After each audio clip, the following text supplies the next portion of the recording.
one of the downsides of being around so many good barbers that like coming up and being young, because you know what a good haircut look like. If yours don't look like that, it's not a good haircut, you know. So I told myself that, and probably like a year and a half, I feel like that's when I like kind of got the groove in and felt like I was rocking out with everybody else.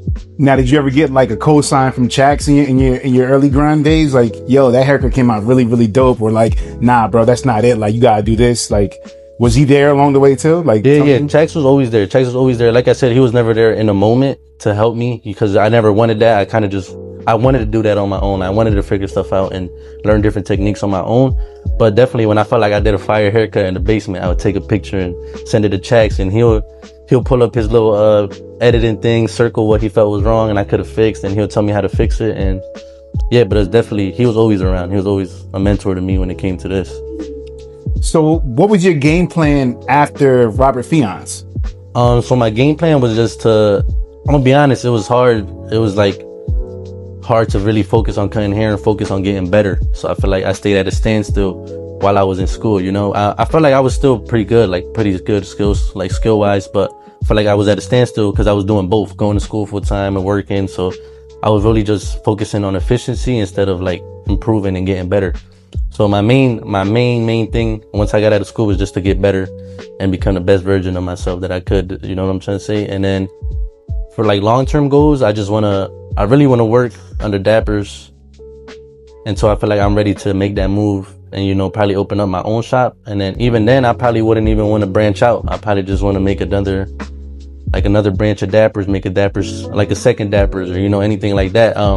I feel like Chax is great in business and great at marketing and great at what he does, you know, so I wouldn't really want to go against that, you know what I'm trying to say? So I'd rather build with him than, you know, break everything up and branch out, personally. I like that. I like that idea. Like, I feel the same way about me and Christian and Razor's Edge. Like, I don't think I would ever want to open up my own thing. Right. And I told Christian, I'm like, bro, I'm here till the wheels fall off. Yeah, like, I love what we got going on. So yeah.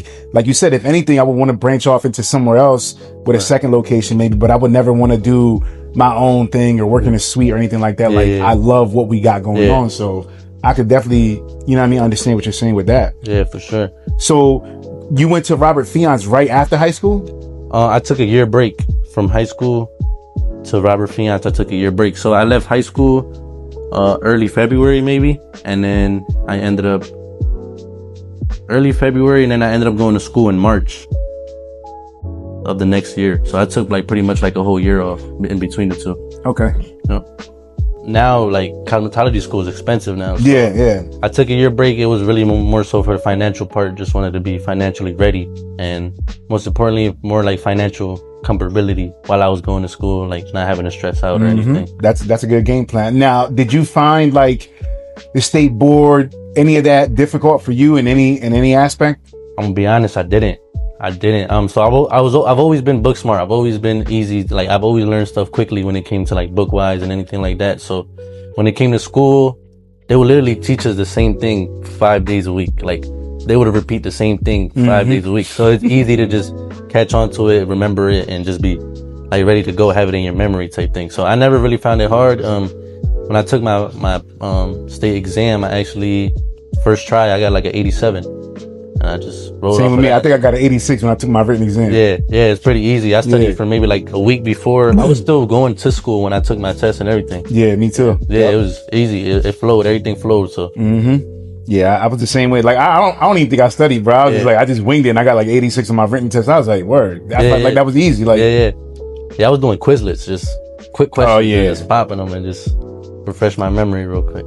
So tell me about when you first got into the shop. When I first got into the shop, it was an interesting time for me. I felt like it was a break or make moment for me because I felt like I was the least skilled.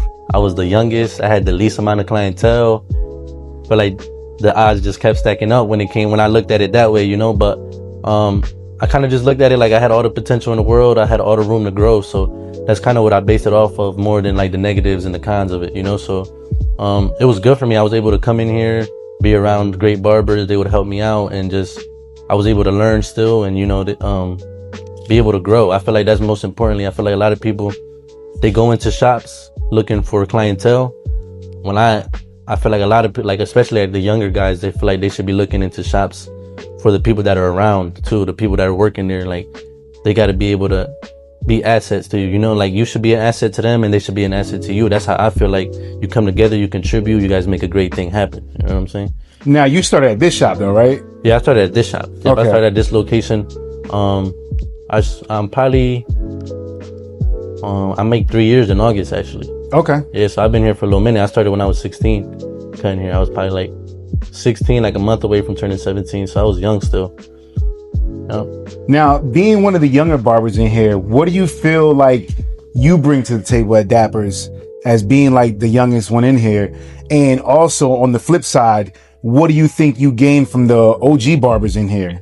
So being the youngest in here, I feel like I just kind of brought the young style to the table. You know what I'm trying to say? Like, you know how it is now, the TikTok trends, the TikTok haircuts, the designs, everything like that.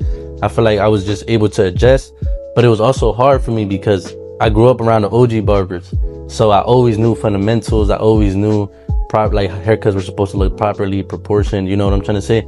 So when you got all this crazy stuff going on now, like that the young barbers do, I kind of had to learn how to balance it out. You know what I'm trying to say? Because like I said, I grew up around the OGs. I was 8 years old when I first got into it. It was all fundamentals. It wasn't none of the stuff that's going on right now, you know? So it was a little bit hard for me, but I feel like I was able to still bring the young flow into the shop and, you know, show some of the guys probably like what's going on in the new era, different techniques that people do. You know, everything's on social media now. You on social media, you'll find a new way to do a scissor haircut and everything, you know? So I feel like I brought that to the table, and also just like, youth, like new energy, stuff like that, and just mix with the older energy, and it just makes a great environment. Personally, I feel like when you find a good group of OG barbers, a good group of young barbers, they're able to come together and, you know, make a great environment, make something great work, which I feel like we've done here so far. When it comes to what I got from the OG barbers, it was really a lot. I learned a lot. I learned a lot about clientele. I learned a lot about how it's a service, not just you're not just cutting their hair. It's a service. It's a conversation. It's everything. So I feel like that was most importantly for me, and also just professionalism. I feel like overall professionalism. That's what I learned from the OGs. Is just you got to be professional. You got to be able to adapt to all types of situations and all type of people, really. And that's how you be able to grow and become like the barber you want to become. Did you find any difficulty with any customers ever here before? I never really did. Probably when I was starting off, probably like the kids, you know, they're a little fussy. They'll move around and stuff like that. But I feel like other than that, I was in a barbershop like for a good time, where I was like, I knew how to deal with certain situations and stuff like that. So I would just adapt, and you picked up on things quick. Picked up on things quick. Yeah, you just kind of just got to go with the flow. Some people want to talk to you, some people don't. Some, like, you know what I'm trying to say? It's just different situations for different people. You just got to learn that. And that just goes back to being around OGs. They teach you, like, some people want to talk to you, some people don't. Some people want this, some people don't want that. Like, just adjust to the situation, and then it'll be good. You're able to adapt to everybody. You'll be able to be versatile, brings diversity. You're able to cut everybody's hair, you know? Do you get like a lot of young clientele that come in here specifically for you? I do. Like, probably like majority of my clientele is based off the younger side. But I do also get the older clients, just cause I've been here. Like I said, the OGs are here. They bring their old clients, their new clients.